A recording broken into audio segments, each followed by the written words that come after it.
Hello everyone and welcome back to Academic Rose. Today I want to share with you some ideas for procrastination and how to make the most out of your procrastination time. I know that sounds counterintuitive, but trust me, most of the things I'm going to share with you are things that can make a difference in your procrastination time.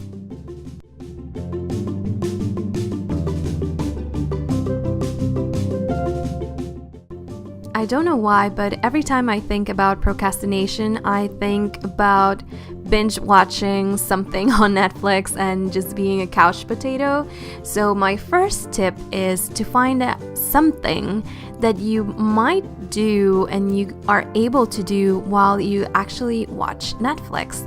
In this case, I am doing a bunch of hair ties for my hair, obviously, Rose.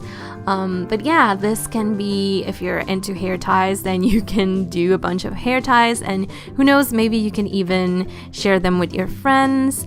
Also, you could fold towels, you can do laundry, anything that doesn't really require your full brain attention.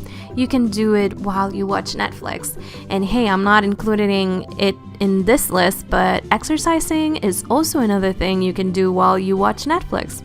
You can get up, get off the couch or the bed, which doesn't sound very comfortable, but still, you could do push-ups while you watch TV. It might be a little bit hard on your neck, but you can do squats, you can do arm exercises, and other types of exercises which allow you to have your eyes on the TV and at the same time burn some calories, or as I am doing here, have a sort of productive result out of your binge watching and couch potato being self. My second tip is to take something that is actually productive and take your time in doing it. In my case, I had to go grocery shopping, or else I would probably starve to death or order takeout, a bunch of pizza without cheese. Anyway, so we went to go to our groceries, and instead of just taking the bus or the metro to get to our grocery store, we took a long walk there, and we actually took our time in getting to the groceries, or in our case to the marché or farmer's market.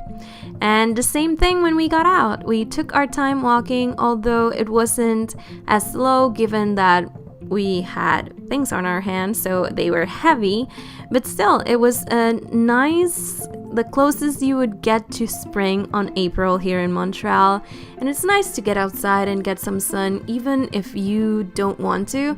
Once you're outside and you start walking, it feels really, really good.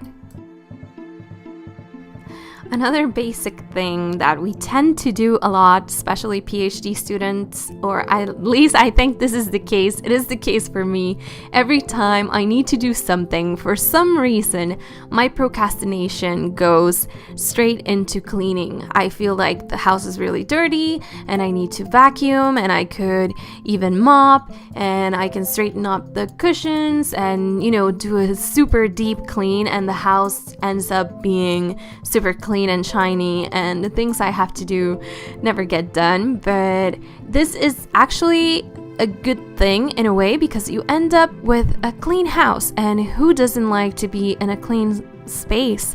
And when you are in a clean space, at least from my personal experience, you feel more inclined to do things and to get things done, for lack of using another word I would really like to use right now. But yeah, so why not go ahead and give your place a nice and good old clean and get your space feeling more fresh and clean. Here's another way of procrastinating that you might not have thought about. It's taking your time to make your food look good. So here's the thing. Every time I eat, I usually tend to eat because I have to eat, or I am super, super hungry and I feel it already.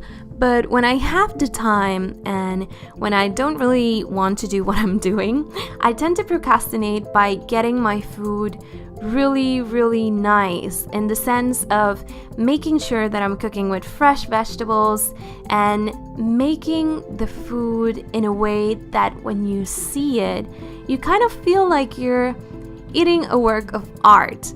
In this example, I'm actually preparing some hummus wraps with veggies, and I am pairing them with a side of fruits. And this doesn't usually take that long, but if you take your time, you can make sure that everything looks really cute put together, that your veggies, when you cut your wraps, are super beautiful.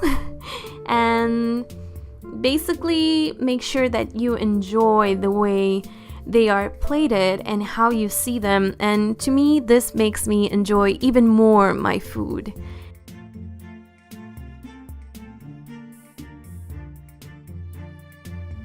Hey, when you're not in the mood to be productive, stretching out is actually a way to procrastinate. In my case, I just took out my yoga mat and I looked for my dinner roll, which is tool I used and was prescribed by my chiropractor to improve my curvature in my neck, given that since I'm working long hours at my desk and our generation tends to be inclined in the sense that we tend to always be looking down on our phones or looking down on our computers, and therefore I use this to improve my posture in general.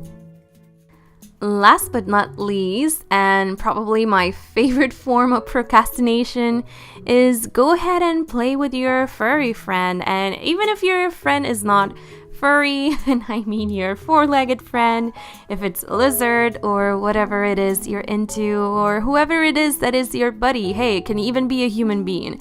You can go outside and play with them, or even play a game of cards. So here I am, enjoying Grease chasing after a laser. He has grown to be so freaking cute. I think that all parents, even if it's four-legged parents, believe that their kids are cute, so I'm no exception to that rule. So that's the end of my procrastination tips. I really hope you liked it. If you did, please give this video a thumbs up. Also, if you haven't done so already, please feel free to subscribe and hit that notification bell. I post videos every Monday and Thursday, and if you want to continue watching, there are 2 videos there you can click. Also, there are my social media handles are on the screen, so you can go ahead and follow me on Instagram, Twitter, and Facebook.